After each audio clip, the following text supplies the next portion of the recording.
Hello, everyone. What is going on? One, two. All right. I am just about checked out, almost fully checked out, but we've got a lot of news to get to. It's been a while since Weekly Movie Update. This weekend, Leanna and I are actually going to the Jersey Shore, so that should be pretty fun. And then not back until Monday. Actually, not back until Tuesday. But in terms of what to watch this weekend, I don't know if I'm actually going to get any movies in to watch this weekend. Just going to be kind of definitely going to watch the Formula One race on Sunday and have some Formula One news actually, because Netflix is kind of inflating the interest in Formula One right now. But the main thing today, obviously, the most watched movie I think people are going to go and see is probably not going to be Elvis this weekend. I think it's still going to be Top Gun. The main story today is that Top Gun is still the highest grossing movie. And I didn't think that would happen. I honestly did not think that Tom Cruise's sequel to Top Gun was going to be anywhere near as important as it ended up being. Like well, first of all, it's made over $1 billion. It's the best movie that Paramount has had since 2014. And like Bloomberg was predicting that it wouldn't even get anywhere near $1 billion, but it's like a month and it already passed that up. So it's going to easily, I could see it doing 1.5. They'll probably even bring it back into theaters at some point, but it's shocking how well it's done. I don't think anyone is expected for it to be as good as it is. In fact, I listened to Bret Easton Ellis's podcast where he kind of broke down the first Top Gun movie, and I think did a good job of kind of tearing the first one to shreds, saying that it isn't that good. There's not much there. It's not really telling much of a story. But everything that was substantive of that movie, he says essentially Top Gun Maverick did a great job of just utilizing that and making the most out of it and telling a great story. I think Top Gun Maverick is great from the very beginning. It shows that has to be seen in a theater. It's absolutely the only movie this year that I can think of that is kind of capitalized more so than Doctor Strange, capitalized on just the amount of mileage you're able to get out of just being in the theater.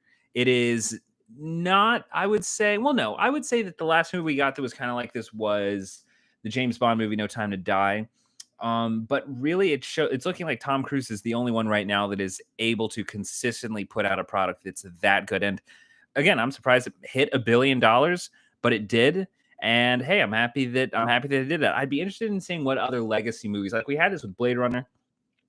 What is another property? What's another story that is going to come out and is going to just pretty much do like a legacy sequel? Because the more that we see things do this successfully, I think the more that, and even Dune, I guess to a degree, that it's not a remake, but it's kind of doing the story again that was already done before. It's in people's memories. Doing like revisiting these types of things successfully. You make $1 billion, people are going to continue to try that out. So I'm happy for Top Gun to do that well. Good for Paramount. Good for Tom Cruise. It seems like as much as odd of a character he is, there's still a ton of goodwill towards him. So I'm happy to see that. Also, weird story from this last week, and I know that I talk about this guy a lot, but Alec Baldwin decided that the best thing to do right now was to interview Woody Allen. It was very strange. I caught a few minutes of it when it was happening. I think it happened on Tuesday. It was hilarious watching it because the Wi-Fi kept cutting out, and seeing Alec Baldwin struggle to be able to kind of get things back on track was so awkward. He kept telling them, like every time they would go offline, he kept saying they have to be in a good room. They have to be in a room with good Wi-Fi. Make sure that you're in the room with good Wi-Fi. Just so sad to watch. But the most substantive thing that came out of the interview was that Woody Allen said that he's planning to shoot a new movie soon, and that might be the last one that he does. He will see how it feels because it doesn't have the luster that it used to, because it used to be that you would make a movie and then tons of people would see it in the theater. He's saying that's just not as fun anymore whenever no one watches it. So I don't know. We'll see what happens. I didn't see Woody Allen's last movie came out with, the festival one. I just right now, even before all the controversy, I mean, I watched Manhattan recently. It's still fantastic. Annie Hall's still amazing. But Woody Allen just doesn't really have the spark that he used to have. People don't really make the types of movies the way he makes them. So there's some interest there, but I mean, I don't know if there's really even a market for Woody Allen movies right now. The fact that Alec Baldwin decided that interviewing him was the right idea is very funny. Very, very funny.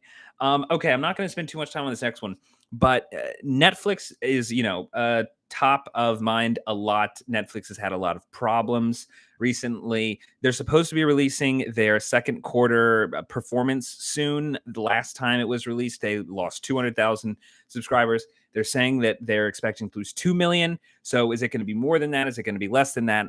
We'll see. I have no idea, but we'll see. It could be, if it's worse than that, then I wouldn't be surprised if it's worse than that. I'd be surprised if it's better than that. But I talk about that a lot, but I saw this story and I think it's important to see that Netflix still, as much as we regard them as someone who's in a bit of trouble, who's having maybe a tough time evolving with the industry, they still have more star making and influence than any of the other streaming services. And I don't know if you have seen this show. There's a show called Drive to Survive about Formula One. I love Formula One. I have not really watched the show, but I know that a ton of people have been brought to the sport through Drive to Survive, the show. But ESPN, who traditionally they'd have the rights for Formula One racing, in years past, they pay like $5 million for showing all the races because of the amount of people that now watch Formula One directly because of the show on Netflix. ESPN now has to pay, it's like 75 times more. They're now paying, what is it? Hold on. They're now paying $80 million a year through 2025, and then they'll renegotiate the contract after that. Amazon offered Formula One $100 million. But I think because they see that their model right now is working well by growing interest through Netflix, they don't want to go with another streamer. But this is just, I think this is an interesting way of seeing that while Netflix might be on rocky ground when it comes to how are we doing in 5-10 years, right now when it comes to influence, they are still the ones with all the attention. And I also like the story because I think Formula One is awesome. We've got a Brad Pitt movie coming out soon with Apple TV that's going to focus on Formula One. Hulu, it was announced recently, is actually creating a half-hour scripted show around Formula One. So interest is going around the sport, which I think is cool. And also just, it was interesting to see that regardless of how Netflix is doing, they are still the go-to in terms of people's attention. It's still the one that everyone looks at. Comment here from The Hobbit. Netflix, hey, by the way, Netflix crashed for me today. I couldn't see Stranger Things. Yeah, I don't actually know when I'm very behind on Stranger Things. I'm not good with that, like that type of show. I'm gonna wait for it to kind of end before checking it out. But I don't know when it came out, but it would make sense if it came out recently that it made Netflix crash. I would not be too surprised about that. Okay. Moving on now. Now, I did not see this movie. This is about Lightyear. Lightyear has totally bombed at the box office. It's something like brought in about maybe 50 to 80 million dollars in the first weekend, which is significantly lower than you're supposed to get for something like that. Like movies like an animated Pixar movie does everything in house. You need to make $400 million, and it looks like they're going to struggle to get anywhere near there. And why seems to be for several different reasons. I think the industry is kind of going for the, because there's like a gay kiss in it. So Disney and all of the entertainment articles that are being written are very much trying to say it's because people don't like that, and that's terrible. I really don't think that is the reason of what's going on. It's still showing that you're having a large amount of turnout, particularly in like the Midwest and like the Rust Belt. So I don't think that that's the reason. I think the bigger problems that are going on here is just massive confusion around what this movie is about. I mean, I even felt it. Like I grew up, Toy Story came out like 2 years before I was born. So I was like in the middle of like the prime category for Toy Story when it came out. But seeing this trailer, first of all, when the first trailer came out, it looked like they were making people were saying it's the movie based on the astronaut in the Toy Story universe. And then the talk was, no, it's actually the movie that came out that would have inspired the action figure. And it's just right out the gate, before even watching the movie, it's just this strange concept. It doesn't feel like it fits. The fact that it's so confusing seems to make everyone think that it's just a cash grab. Like you see that it's Lightyear, and then you are confused about what in the world is actually going on with the plot.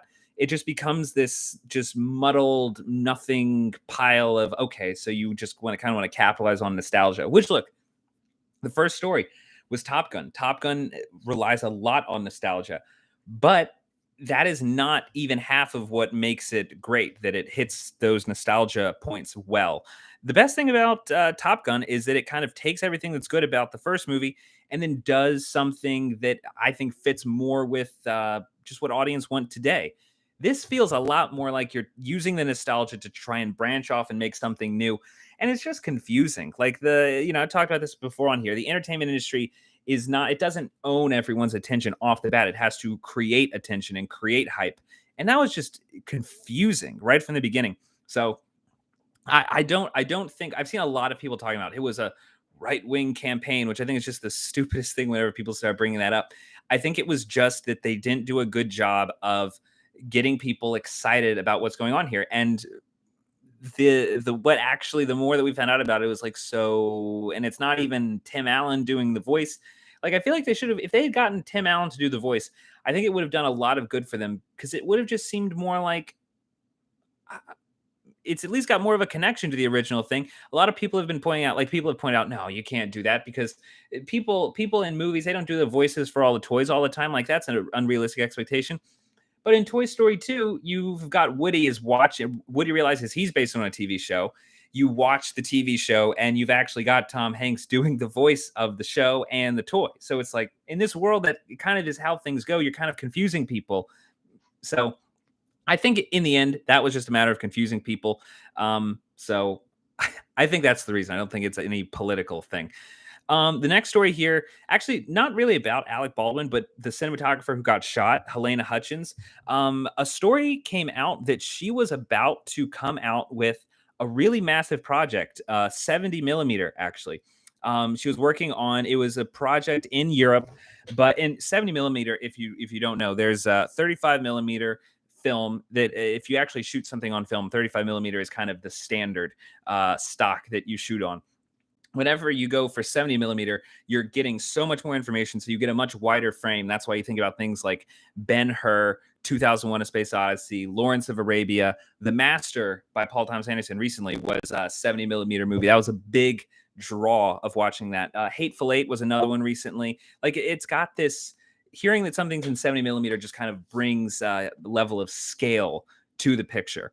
And I just thought this was strange. It caught my eye that Helena Hutchins was working on something in that vein, because, and I know in the discussion of the tragedy that happened in October where she tragically, passed away, it very much seemed like she was, in the lower scale of Hollywood. It was, she wasn't an A-lister, but this just made it much more sad to see that she was working on a project that had this level of scale. 70 millimeter is, it's not a small picture to be working with 70 millimeter. That takes a huge amount of skill, a huge amount of expertise. And it's sad just to see that and she clearly had a career that was going somewhere, that was probably eventually going to see her working on really, really massive projects. Now, 70 millimeter, this was not a Lawrence of Arabia type project. They even said that the 70 millimeter that they were working with was stock that they did not use on Tenet, because Tenet had some scenes in 70 millimeter. So it's just unfortunate. It's unfortunate to see.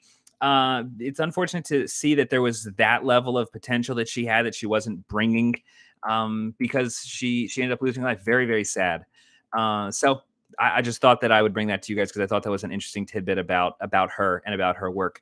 The next story here, I thought this was interesting about the Golden Globes. Now, whenever I've talked about the Golden Globes back in 2021, after the Golden Globes, then I said, because they canceled them, they said, we're canceling them for 2022. NBC said, we're not doing it. We're not going to have the Golden Globes. I had said, that's it then. That's it. It's over. It's done. If they're pulling the plug now, that just signals in a nice way that we're not going to have the Golden Globes anymore. So, and then there's a little bit of chatter then, but obviously I said that in like the summer. So, no one really gave a crap about the Golden Globes at that point. And so then it, goes on. Award season came up in 2020, like end of 2021, 2022. And people are like, what's going to happen? What's going to happen? What's going to happen? Ended up what happening. The Critics' Choice Award tried to take its place on CW. No one really cared. And then the Oscars came around. And so essentially my position has been that this is the first of the awards, titans to fall. And I think the others are going to follow over time. And people said, no, people around award season because it was awkward. Where's the Golden Globes? Where's the Golden Globes? Where's the Golden Globes? But all the think pieces were like, the Golden Globes, they had a problematic history. Where will they go from here? What do they have to do?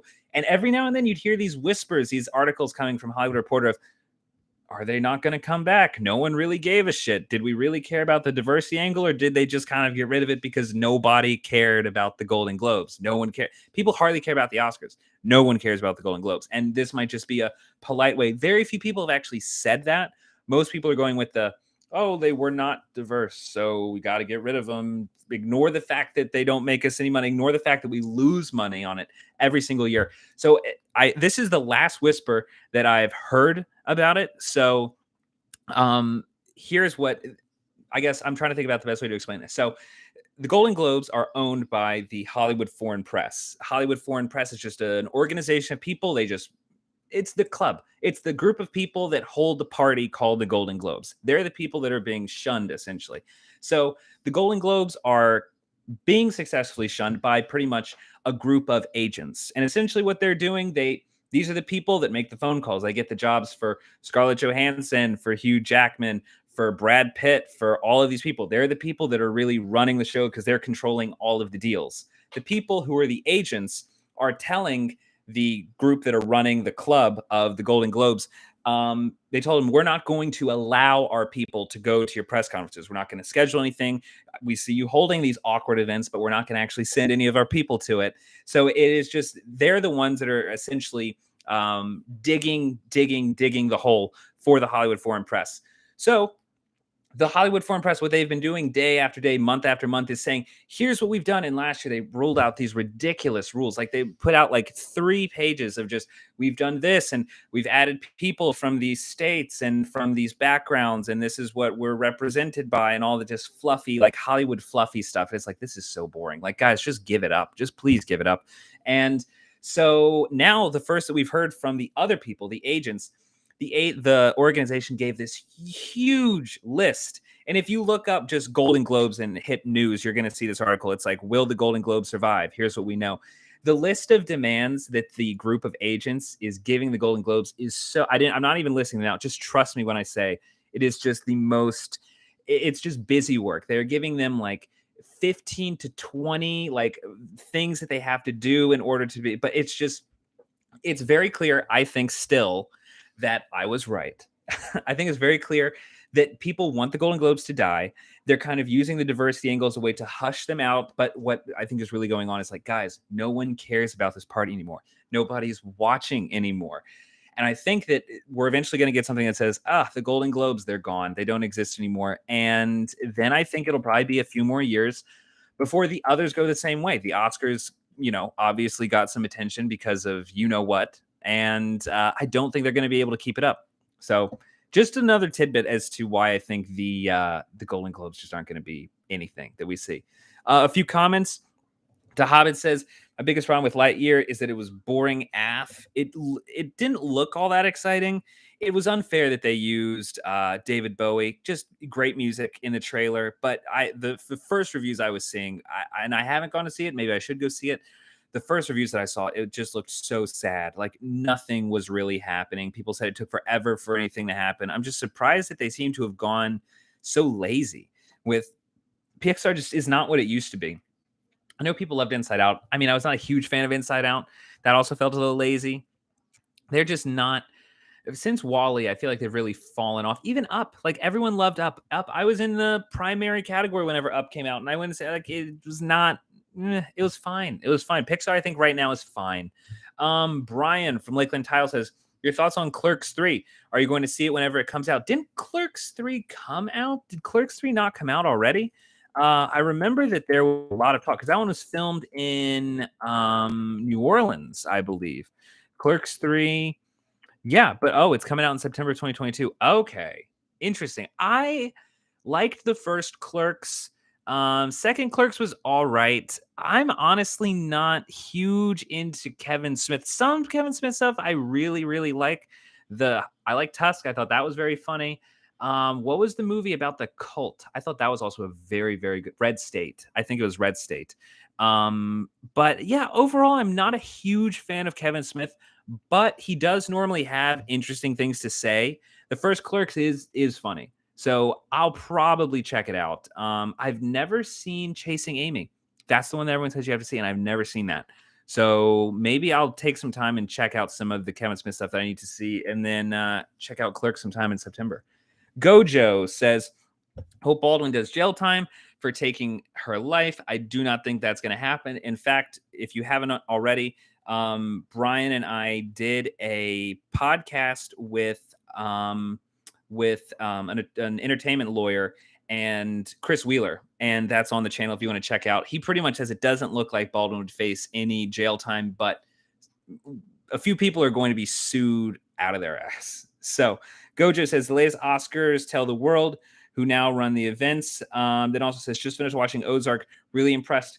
I was honestly disappointed with the last season of Ozark. It felt like they had a lot of time to get things together, but didn't actually do anything all that surprising. I was a little bit disappointed in that. I was disappointed in what Ruth's story ended up being, and I also just didn't really buy the conclusion of what the characters did in that last scene. That just didn't really speak to anything they were building on before. But to each their own. I might revisit it at some point, but there's too much TV right now. Right now, I'm about to finish Obi-Wan Kenobi, which I do not enjoy so far.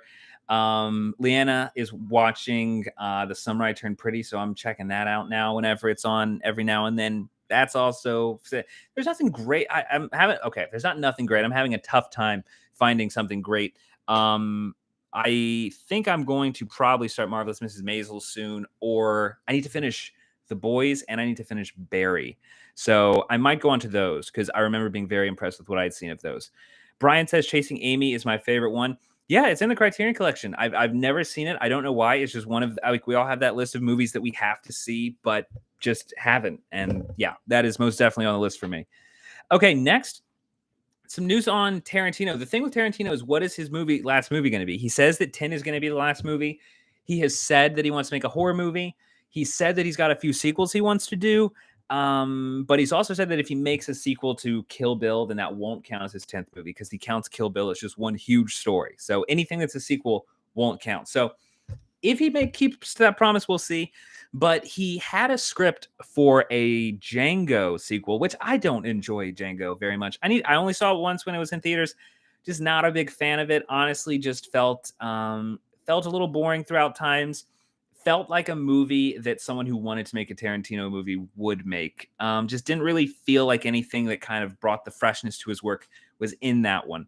But he wrote a script for a sequel, Django and Zorro, and it is not happening apparently. He got a producer interested, and they said that while the story was incredible, it was going to cost around $500 million to make it because he just made the scale so huge and was essentially saying, if I can't do it like this, then I'm just not going to do it. It's going to be a waste of time. I thought that was pretty interesting.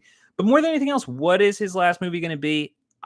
I have no idea. I feel, honestly, I kind of wish that he had saved Once Upon a Time in Hollywood for his last movie, because that one does have a bit of just serenity to it, a little bit of love letter to Hollywood. And if you've got someone like, his whole career is basically taking the highlights of movies and then remixing them in a really, really unique way. I feel like that kind of should have been his last movie, but it'll be interesting to see what he chooses. I feel like we might not see something from Tarantino for about 5 years, though. He's got books coming out. He's got podcasts he's about to do. I feel like he might really take his time on what the last one's going to be. A few more small little stories before we call it a day. Carol Burnett is joining Better Call Saul. Talking about TV, I know Better Call Saul is coming back soon. I think Better Call Saul is probably the best thing we have on TV right now. I think, looking at the two, I still think Breaking Bad is the best, but between Breaking Bad and Better Call Saul, I think Breaking Bad is like the superhero story. It's epic. It feels unreal. Walter White turns into this massive anti-hero villain that he feels like the devil at times, the things he's able to pull off. Better Call Saul, much more grounded show, shows you the way that, a normal person would actually be able to be corrupted just because they're doing what they do best, and it takes them in a dark area. But Carol Burnett is joining. I think that'll be exciting. I'm excited for Better Call Saul to come back. I'm excited to see how they actually wrap up the story. I really think that this is probably going to be. I feel like it feels like they're doing a good job so far with making that story real. I thought if you haven't seen it, I won't spoil it, but I thought that the way Ozark ended in the middle, they gave like a break in the middle of the last season. Stranger Things is doing that too. And I was worried that when it said Better Call Saul was going to do that because it felt very much like they were just trying to capitalize on. It feels a little gimmicky sometimes hearing that, but the way that they actually broke it in the middle actually feels like not only a split in the story, but actually a split in the character. So I think that it was very good that they did it that way, and it gave me confidence that the last part of this season is going to do very well. But we'll see. Then Dune news. Dune 2 is now pushed to Thanksgiving of 2023, which I mean, yeah, Dune. The first Dune was pushed originally from 2020 to 2021, and I'm not that pissed about it. Like this is a story that is huge in scale. They only recently got greenlit, so however much time I feel they need on the script, however much time they need on getting things together for production, I have no problem with. I do not feel bad about that being pushed. Next is Boz Lerman is saying he's going to expand Australia into a TV show. I'd be interested to hear your thoughts on Baz Luhrmann's work. I first of all, I love Moulin Rouge. I think Moulin Rouge is awesome. Elephant Love Medley in particular, I think is a brilliant piece of filmmaking. But when it comes to Baz Luhrmann, everything else I don't really have an interest in. Like, there's a level of elegance and a level of scale that is very admirable, but feel boring at times. Like it feels a little trashy every now and then. I'm not a huge fan of Romeo and Juliet. Not a fan of Australia. Not a fan of The Great Gatsby. That went on for. I just could not be dealing with it. It just felt like way too much, and it felt like they knew it was way too much. But it was like, we don't give a shit. We're gonna throw it all at you. We'll see. The idea of Australia as a TV show, maybe. I didn't watch that Baz Luhrmann porn show that he made, like set in the 70s or something like that for HBO a while back. But we'll see. I honestly, when I saw that, I was like, I could not be any less interested in something like that. But he's got Elvis out right now, and we'll see how that goes. But again, he does too much. I feel like he and I get that that's kind of the style of it. But that's the thing. It just feels like style. It doesn't feel like it is in service of anything that's actually going on in the story. Then next, another, anticipated thing that's coming out, Knives Out Glass Onion is going to open the Toronto Film Festival. I only thought this was interesting because I think it's going to be an interesting case to see how much interest. Obviously, Netflix paid a gargantuan amount of money for 2 Knives Out sequels. I believe they paid Daniel Craig something like I think they paid him $100 million to be in these 2 movies. So 50 million per project. Daniel Craig, over his entire career, only made $85 million. If you put all the money he took home from James Bond, so literally more than he made for James Bond, he's getting for these 2 Knives Out movies. Obviously, right now his star is higher than ever, so of course it makes sense that he's getting that much money. Okay, but is it like that? Like $100 million, $50 million for each one of those movies? I really don't see it. But it'll be interesting to see because Netflix has said that they essentially have to stop spending so much money on things that they called vanity projects, and then they called The Irishman a vanity project whenever they fund so much stupider stuff, like the Michael Bay car movie, like Something Underground. So dumb, spending $50 million on something like that and then calling The Irishman whatever. But it'll be interesting to see, is Knives Out going to garner enough attention that it's going to make it worthwhile for Netflix to spend this much money? I don't know. I really don't know. For me, I liked Knives Out when it came out. I think it, deserved the nod it got as the Oscar. But I mean, I'm just not interested in a sequel. They put out that little teaser for it, and it just, I don't know. We'll see what happens. But I don't have any interest in it right now. Of course, that could change. But all the hype they've done so far, it's like, I don't know. I mean, it just doesn't really seem like it's all that worth it right now. Gojo says, sadly, Margot Robbie striking a Charlie's Angels pose spoiled Once Upon a Time in Hollywood when he had taken so much attention to detail. Charlie's Angels series was out long after the Tate murder. And you never know. I mean, if Tarantino was asked about that on a podcast, he would give you some weird reason about why it's a reference, kind of like how George Lucas has some pseudo religious reason as to why in the prequels the technology is more advanced than in the original Star Wars trilogy. Honestly, everything that Margot Robbie did felt like it was so stylized. And look, and with Once Upon a Time in Hollywood, I do think that I if you're in the target audience for something and then you like it, you kind of have to be honest about that because you might not be able to wholly look at a project objectively. I think that Once Upon a Time in Hollywood is that for me. I will look. I Right now The Offer is on, and actually that's a show that I'm greatly enjoying. But things like that, I can tell that The Offer is not a great show, but I love old Hollywood. I love old movies. I love production. I love the mystery of those kind of older times in the golden age of Hollywood. So I'm going to go along with it, even if the acting is very cheesy and the writing is incredibly on the nose. So Once Upon a Hollywood had everything that I love. It's got the best actors that are working today. It's got incredible style. The soundtrack is fantastic. The production design is amazing, and it's taking place in the '60s in Los Angeles. Like it's amazing. But that's the thing. I saw it actually 5 times in theaters. But that the world, I'm so interested in the world of that movie that yeah, that I totally get when I hear people say that they just couldn't deal with it. Like it was like 3 hours long and it's just people hanging out and nothing happens really till the end. Like people who say that are correct. And if you don't like it for that reason, then I have to advocate and say, I get it. It's very like the fact that Tarantino was able to make that movie. That's why I kind of feel like it'd be a good one for him to end on. Just because it feels like you've done your career. This is what you're ending with. You get full goodwill on bowing out like this. But hey, $100 million movie catering to the exact things I love about the film industry. I love it, but look, I take your criticism. That is, I think that's fair. I think that's fair. I think most people, it's not for most people. It was lucky that he got to make that movie, and those that like it, and I think those that don't are going to see a ton of problems, and they're probably not wrong for seeing those problems. Then there's a trailer out right now called "See How They Run" with Sam Rockwell and Saoirse Ronan. It looks fun. It looks fun. It's kind of 1940s, 50s crime drama set in England. Looks very Agatha Christie, very like Murder on the Orient Express. Looks like a lot of fun. The biggest thing that kind of caught my attention was how much it is shot in the Wes Anderson aesthetic. The everything is very kind of symmetrical. Every actor is placed so precisely.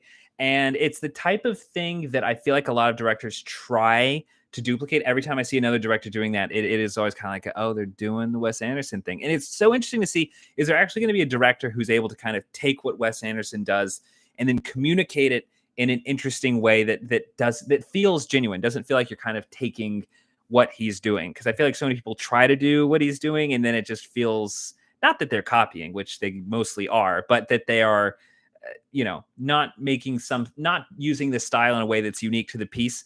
I think someone who did it well was Richard Ayoade he was in the IT Crowd, the guy with the afro. He directed a movie called The Double and a movie called Submarine. Feels very Wes Anderson. I feel like he's the only one that I've seen that's able to use that style and actually create something that feels they aren't just copying Wes Anderson's style. But see how they run. Look, aside from all the Wes Anderson talk, it looks like a very fun movie. It looks very fun. It looks frothy, but it looks well put together. Brian J says, what about Billy Eichner's Bros? You're going to check that one out. That one does look good, actually. Let me actually look up to see who the director is of that. Nicholas Stoller, who is also known for making, let's see, what else did he make? Known for mainly producing things, it looks like. But he directed, coming out with Bros, Friends from College. It looks like he's mainly done. Oh, he did Neighbors, which I did not see. He's directed a few animated movies. It looks like it's got a very good style, and it looks like fun. And I really enjoy Billy Eichner. I think he's very good. So we'll probably check that out. It is actually, it says written by Nicholas Stoller and Billy Eichner. Very interesting. Okay. I will probably check that out. I remember seeing the trailer for that. That one did look pretty good. It looked like fun. So eventually, whenever it comes out, maybe on streaming. Right now I've had no time to go to the theater. So probably when it goes on streaming. A few things just I wanted to review real quick. Obi-Wan, that's one that I'm watching right now. Just cannot. I've tried so much with the Star Wars thing to kind of get involved a little bit. I feel like it's the type of thing you can get yourself pumped for that type of stuff. You see a lot of people involve themselves in the Star Wars world. They're obviously going to be doing this for a long time. So, hey, why not be swept up in it every now and then? I was watching the prequels when they were in theaters and then went and watched the original trilogy. And I like Star Wars as a kid, but it wasn't a huge thing. Ewan McGregor, awesome actor, mainly because of his performance in Moulin Rouge. But hey, he's great in pretty much everything he does. Train Spotting, fantastic. But as Obi-Wan Kenobi, he was fine. He was good. I was excited mainly to see, like, Darth Vader is the coolest thing in Star Wars. To see what is the interaction going to be between Obi-Wan and Darth Vader. Excited for that. And look, I'm on like the 5th episode now, so I'm not caught up with everything, but the show, there is nothing that goes on in that show. And look, I get it that a Star Wars obsessive would sit right by me and be like, but you don't get it. You don't get it here. This happens and this happens. And we see this with Leia and we see this with Anakin and we see this with what happened with this. And it's like, yes, there's a lot of data that you're given, but it feels like there is no underlying emotion throughout the whole thing. And I didn't feel this way with The Last Jedi.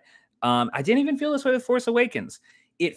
Or Solo. It feels like everyone at Disney knows that there is so much buy-in on a show like this that they don't actually have to try to pull you into the story of what's going on with Obi-Wan or what's going on with any of these new characters. Leia can be incredibly annoying, and it doesn't matter because it's Leia.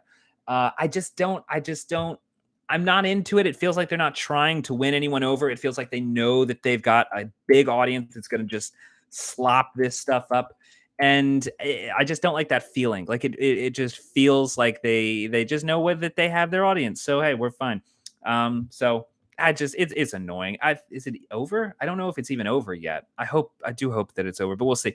The way that they were even saying, Kathleen Kennedy said, we didn't plan on a second season, but we'll give it to people if they want it. And I get that. Look, I get that to a degree. That's why we got another Star Wars movie back in the 80s. That's why we're getting more Star Wars movies, because everyone was going to see them. But to a degree, it is also like you want it to be a good half and half of, make what people want to see, but also like, why don't you give us a story that's going to really bring in new audiences? It feels like they know their audience and they're fine not building another one. Then also The Summer I Turned Pretty. Again, this is not, Leanna was the one that wanted to watch this. This was not up to me. I've got to say it's very YA. There is the beach house kind of environment that it paints is, relaxing. So there's a little bit in terms of the filming and the editing that's fun there. But just it's a little funny. It's come and go. You might not remember it very much. I feel like maybe Amazon won't be giving it a second season.